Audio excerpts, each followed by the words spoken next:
Hello student, BS Baghel math class में आपका स्वागत है। और आप पढ़ रहे हैं डेफिनेट इंटीग्रल।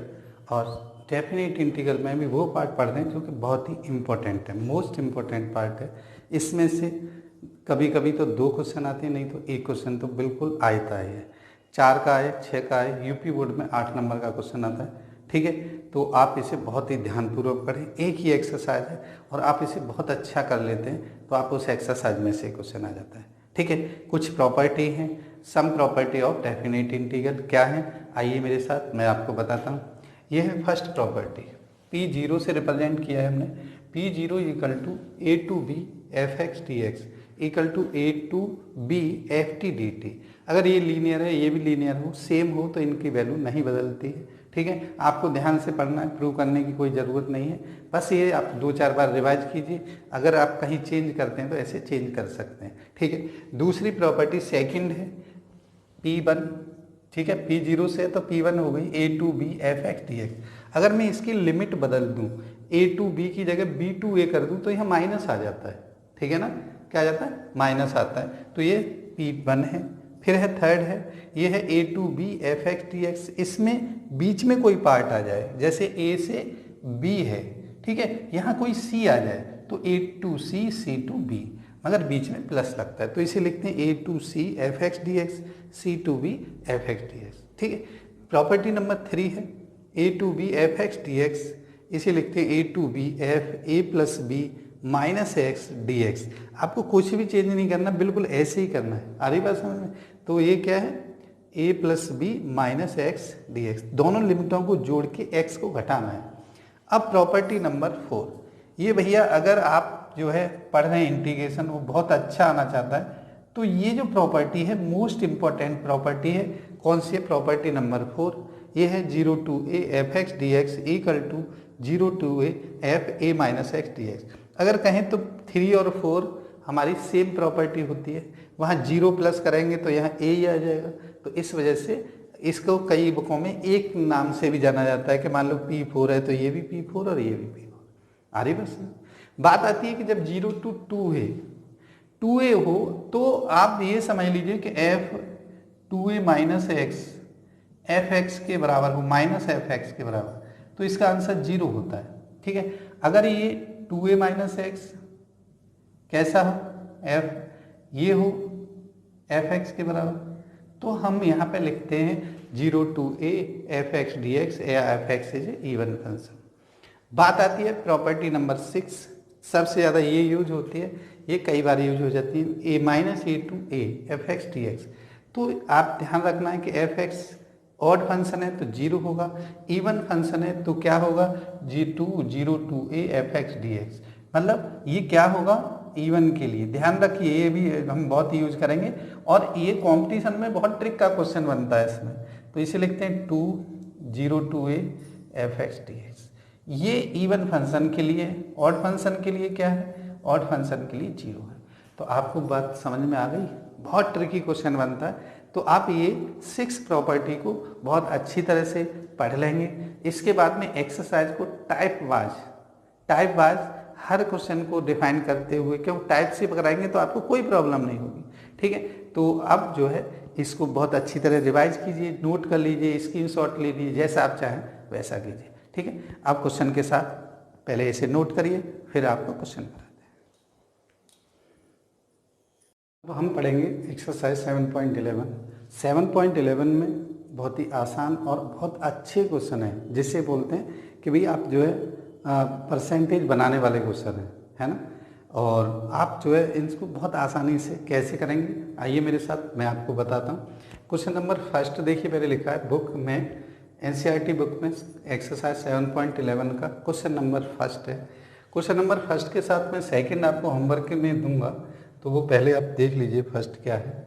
यह है क्वेश्चन नंबर फर्स्ट, दिखाई दे रहा है ना, 0 टू π/2, और ऐसे आपको क्वेश्चन दे रखा है cos square x D x. तो देखिए ऐसे ही शुरू मत हो जाइए, ये आपको क्वेश्चन है, आपको शुरू कैसे होना है, इसको i मान लेना है, i equal to 0 to π/2 cos square x D x. ठीक है, इसको नंबर 1 लिख दीजिए। अब इसमें क्या करना है, बाई यूजिंग P4 भी लिखिए और साथ में लिखिए 0 to a fx dx equal to, दोनों चीज़ ध्यान रखना, दोनों चीज़ लिखना है f a minus x D x. ठीक है, तो आप लिख दीजिए। जब आप इसे P4 i चेंज नहीं होगा 0 to pi by 2 cos square pi by 2 minus x D x. Cos 90 minus theta आप सभी जानते हैं क्या होता है, साइन थीटा होता है। 0 to pi by 2 sine square pi by 2 minus x D x. इसको आप सेकंड लिख लीजिए, ये भी आई है। अब दोनों को ऐड करेंगे, किसको, adding first and second. Equation first और सेकंड को ऐड कर दीजिए। यहाँ देखिए आई और ये भी आई, तो आई और आई, एक आई और एक आई है ना, कितने हो गए, 2i। 2i equal to limit वही है 0 to पाई बाई 2। अब देखिए वहाँ पर है कॉस स्क्वेयर एक्स, यहाँ पर है साइन स्क्वेयर एक्स, सॉरी ये साइन स्क्वेयर एक्स, ठीक है, sine square x D x. अब सभी, ऐसा कोई भी स्टूडेंट नहीं है जिसको इसकी वैल्यू पता न हो, तो ये किसके बराबर हो जाता है, 1 के बराबर। 1 D x limit 0 to pi by 2 ही रहती है। कोई बात नहीं, ज़्यादा नीचे तो नहीं दिखाई दे रहा होगा, मैं ऊपर लिख दूंगा, ठीक है। चलिए अभी दिखाई दे रहा है, तो आप क्या करेंगे, 1 का इंटीग्रेशन कर दीजिए। 2i इक्वल टू, ये हो जाता है, लिमिट क्या है 1 का x होता है 0 to pi by 2। 2i equal to, ये हो जाएगा, लिमिट रखिए पाई बाई 2 माइनस 0, या 2i equal to pi by 2 और i equal to pi by 4। हाँ भाई, यही आपका आंसर है। आंसर कितना है, पाई बाई 4। तो टिक कर लीजिए। ऐसे में आपको 4 क्वेश्चन बिल्कुल इसी के अभी बताने वाला हूँ, और अगर आप चाहते हैं तो मैंने ये फर्स्ट पार्ट लिखा है, ए लिख देता हूँ, और बी आप खुद करना। ये है 0 to पाई बाई 2, ये कॉस स्क्वायर है तो यहाँ लिखना sine square x D x. कोई चेंज नहीं होगा, ये पहला हो जाएगा और ये दूसरा हो जाएगा, और आप इसे बहुत आसानी से करेंगे। आंसर पाई बाई 4 ही है, ठीक है। तो आपको ये होमवर्क दे रहा हूँ, ध्यान, समझ में आ रहा है ना, जरूर करना। ना आए तो वैसे तो आप मुझे बताते रहते हैं, ठीक है। अगर आपको अच्छा लगता है तो नहीं बताते कि हाँ सर अच्छा लगा। अगर आपको कोई दिक्कत होती है तुरंत कहते हैं, तो कहिए यार कोई दिक्कत नहीं है, ठीक है। तो अच्छा लगे जब भी कहिए, बहुत अच्छा लगता है हमको भी। तो चलिए मैं क्वेश्चन नंबर 2 कराता हूँ। क्वेश्चन नंबर 2 क्या है वो देख लीजिए, आप नोट करते रहिए, देखिए, ठीक है। तो नोट करते रहिए। अब जो वीडियो पॉज नहीं करेंगे, एक ही क्वेश्चन है और एक क्वेश्चन को क्या पॉज करना। चलिए क्वेश्चन नंबर 2, क्वेश्चन नंबर 2 क्या है वो देख लीजिए। यह लिमिट है, लिमिट के आई मान लेते हैं इसको, 0 to पाई बाई 2, आई पहले से ही मान लीजिए, और root sine X D X upon root sine X plus root cos X, ठीक है। ये वैल्यू है। अगर मैंने बताया कि जितने भी ये हैं, फर्स्ट पार्ट पाई बाई 4 और सॉरी P4 का है, P4 वाला पार्ट है, इम्पोर्टेंट पार्ट है, तो हम इसे क्या मानते हैं, इसे फर्स्ट मान लेते हैं, नाम दे दीजिए फर्स्ट। अब बाई P4 को फॉर्मूला पूरा लिखिए, 0 to a f x dx, जितनी प्रॉपर्टी है, मैं ये नहीं कहता कि आप P4 डाल दीजिए, पूरा लिखिए 0 to a f a minus x D x. आप बार बार लिखेंगे तो मुझे पूरी उम्मीद है कि बार बार लिखने वाले, फिर आप कभी भूलेंगे नहीं, ठीक है। तो आप देख लीजिए क्या आया, ये भी आई रहेगा। जहाँ भी x है वहाँ पे a माइनस एक्स लिखना है। 0 to a रूट में sine pi by 2 minus x upon sine pi by 2 minus x plus under root cos pi by 2 minus x और डी एक्स। आप सभी जानते हैं कि sine pi by 2 minus theta या cos pi by 2 minus theta, sine cos के बराबर हो जाता है और कॉस साइन के बराबर हो जाता है, ठीक है ना। चलिए तो आप देखेंगे कि इसे प्लस वाले को आगे पीछे लिखने से कोई वैल्यू चेंज नहीं होती, और इसे आई है और इसे नंबर 2 दे देते हैं। ठीक है, आप देख लीजिए यहाँ भी एलसीएम दोनों में सेम है। आप root sine X plus cos X कह दें या cos X plus root sine X कह दें, बात एक ही होती है। ठीक है, तो एडिंग कर लीजिए फर्स्ट और सेकंड को, एडिंग फर्स्ट एंड सेकंड, दोनों इक्वेशन को ऐड करते हैं। ऐड क्या हो जाएगा भाई, एक और आई, एक आई और एक आई है ना, एक और एक दो होते हैं यार। ठीक है ना, आप बहुत सही पढ़ते रहिए, साथ में रहिए। 2i equal to 0 to π/2। अब देखिए लिमिट सेम है, तो root sine X plus root cos X, LCM भी सेम है, तो आप कह सकते हैं root sine X plus root cos X D x. आप देखेंगे ये वैल्यू पूरी और ये सेम है, तो ये किसके बाद टाइम कटेगी, 1 टाइम्स कटेगी। तो आप लिख सकते हैं 2i इक्वल टू ये 1 dx 0 to π/2। दिखाई दे रहा है यहाँ तक। चलिए अब बात आती है वन का इंटीग्रेशन। वन का इंटीग्रेशन आप सबको पता है। देखिए अगर वन का इंटीग्रेशन अभी नहीं पता तो भाई गलत बात है, आप फॉर्मूले याद कीजिए। ठीक है, क्योंकि इंटीग्रेशन तो खत्म हो गया, डेफिनेट इंटीग्रल चल रहा है, जो इंटीग्रेशन का यूज कह सकते हैं आप उसे। चलिए तो क्या होता है, 2i इक्वल टू ये है x 0 to π/2, वैल्यू रख दीजिए π/2 माइनस 0 किसके बराबर है, 2i के। तो 2i किसके बराबर होगा, π/2 के। भाई 2i π/2 के है, तो i किसके बराबर होगा, π/4 के। यही आपका आंसर, मैंने क्या बताया था ना, मोस्टली आप ऐसे करेंगे तो π/4 आंसर आने वाले, और आपको बहुत अच्छी तरह से आने वाले। ठीक है, आ रहा है समझ में, बताओ कोई दिक्कत हो तो नोट कीजिए फटाफट। ठीक है, नेक्स्ट क्वेश्चन है, देखिए क्वेश्चन नंबर 3। तो आपको ऐसे ही क्वेश्चन नंबर 3 देखिए, 4 देखिए, 5 देखिए, सब में π/4 आएगा। तो मैं चाहता हूँ कि क्वेश्चन नंबर 3 और 4, ठीक है, चलिए आप ये कह देंगे कि मैं बता दूँ पावर से कोई फर्क नहीं पड़ता, समझ लीजिए। मैंने यहाँ अंडर रूट, इसकी पावर 1/2 है तब भी π/4 आया है, इसकी पावर 3/2 है, p4 लगाए के कॉस हो जाएगा, बस सेम आएगा आंसर π/4।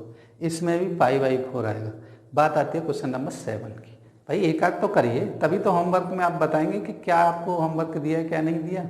ठीक है ना, बुक सब पे है, और नहीं है तो आप नोट कर लीजिए, कोई दिक्कत नहीं, मैं लिख दिया करूँगा क्वेश्चन।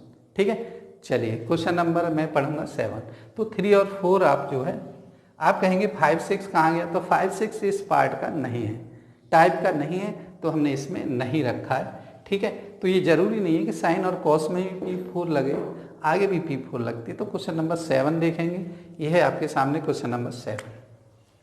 क्वेश्चन नंबर 7 ये है, देखिए 0 to 1 x 1 minus X dx, ये i के बराबर है। मैंने बताया था ना, i इक्वल टू बाई कौन सा यूज करेंगे, बाई p4।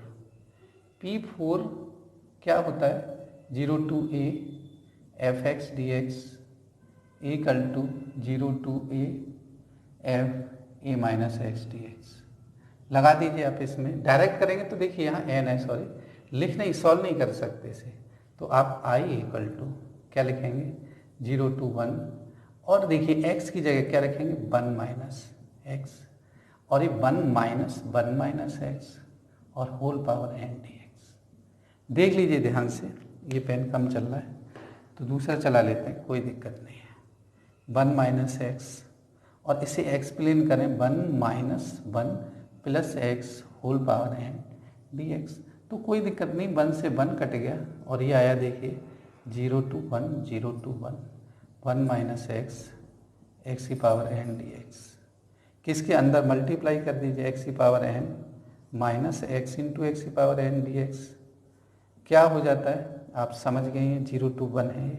ठीक है, तो ये जो हो जाती है वैल्यू 0 to 1, अलग अलग लिख सकते हैं आप, x की power n dx minus x की पावर n प्लस 1 dx। ठीक है, लिमिट सेम रहेगी। अब आप इसका इंटीग्रेशन कर दिए, इसमें ऐड करने की कोई ज़रूरत नहीं है कि भाई हमें ऐड करना ज़रूरी है। ठीक है, तो ये p4 तो लिख ली होगी आपने। चलिए मैं यहाँ से इसे इतना मिटा देता हूँ।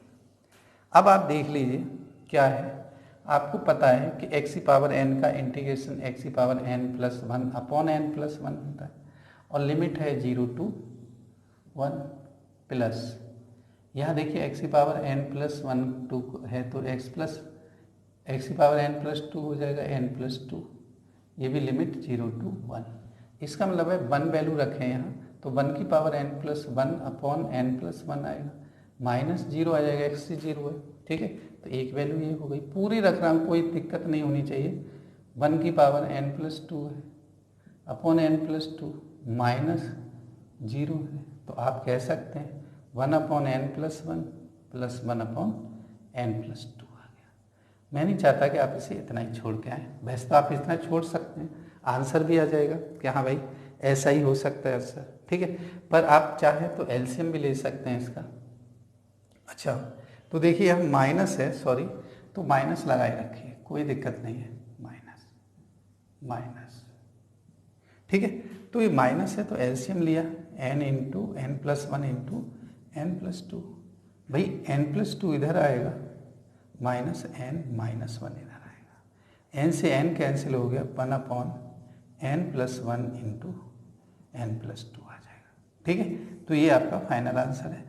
तो आप समझ गए होंगे कि इसमें कोई दिक्कत नहीं होगी। क्वेश्चन नंबर जैसे मैंने 7 कराए, ध्यान से देखिए, क्वेश्चन नंबर कौन सा, जैसा 7 है बिल्कुल इसकी डिक्टो कॉपी क्वेश्चन नंबर 9 है। 7 और 9 एक जैसे हैं, ठीक है, तो आप उसे कर सकते हैं इसी मेथड से। अब हम जो है पहले नोट कर लीजिए फिर करते हैं। क्वेश्चन नंबर है 8। क्वेश्चन नंबर 8 क्या है आपके सामने है। अब मैंने i मान लिया पहले से ही, i equal to 0 to π/4 log 1 plus क्या है 10x dx, ठीक है।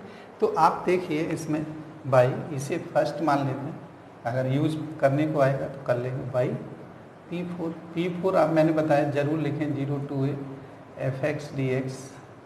अगर आप लिखते हैं और इतना लिख के भी छोड़ देते हैं तब भी टीचर को पता लग जाता है कि बच्चा कुछ ना कुछ लिख रहा है, ठीक है। तो आप ये लगा दीजिए, i रहेगा और रहेगा 0 to π/4, ठीक है, और ये है log 1 plus 10 π/4 minus x dx। तो देखिए ये जो है आपको याद रहना चाहिए कि ये जो है 10 π/4 माइनस x क्या होता है। अलग से चाहे लिखना चाहें तो लिख लेते, 10 π/4 माइनस x, ये होता है 10 π/4 minus 10x upon 1 plus 10 π/4 10x, ठीक है। तो आप देख लेंगे 1 minus 10x upon 1 plus 10x हो जाता है। इस वैल्यू को आप यहाँ रखते हैं, ठीक है। अलग से लिखना चाहें या इसमें यूज कर लें, बात एक ही है, अब जैसे आपकी मर्जी हो। 0 to π/4 log 1 plus 1 minus 10x upon 1 plus 10x, ठीक है। एलसीएम ले लीजिए इसका, तो ये आ जाएगा 0 to π/4 log, देखिए 1 plus 10x plus 1 minus 10x upon 1 plus 10x। तो आप देखेंगे कि 10x से 10x कैंसिल है, तो ये क्या आ जाता है, ध्यान से देखो, कोई मैं जल्दबाजी वाली बात नहीं, प्रॉपर्टी P4 लगा रहा हूँ और ये π/4 माइनस x का मैंने यहाँ एक्सप्लेन कर दिया है, इस वैल्यू को मैंने यहाँ पुट कर दिया है, ठीक है। और पुट करेंगे तो ये 1 अपॉन 1 होता है भाई, इसका एलसीएम लेंगे तो 1 plus 10x plus 1 minus 10x upon 1 plus 10x। तो आप इसे बहुत आसानी से थोड़ा ध्यान से पढ़िए, ठीक है। और ये log 2 अपॉन 1 प्लस 10x, इसको क्या लिखते हैं वो लिख लीजिए 0 upon 2 log 2 minus log 1 plus 10x, क्या लिखते हैं 1 प्लस 10x। आ रही बात समझ में, बताइए। अब इसे मैं कहूँ कि इसमें भी इंटीग्रेशन लगा दें 0 to कितना π/4, सॉरी 0 to π/4, तो आप इसे क्या कहेंगे, i कहेंगे। इस i को इधर ले जाएंगे तो वो क्या हो जाएगा, 2i में बदल जाएगा, ठीक है, 2i ये dx भी लिख लीजिए। ध्यान रखना, अगर आपको नहीं आया होगा दोबारा बता देते हैं।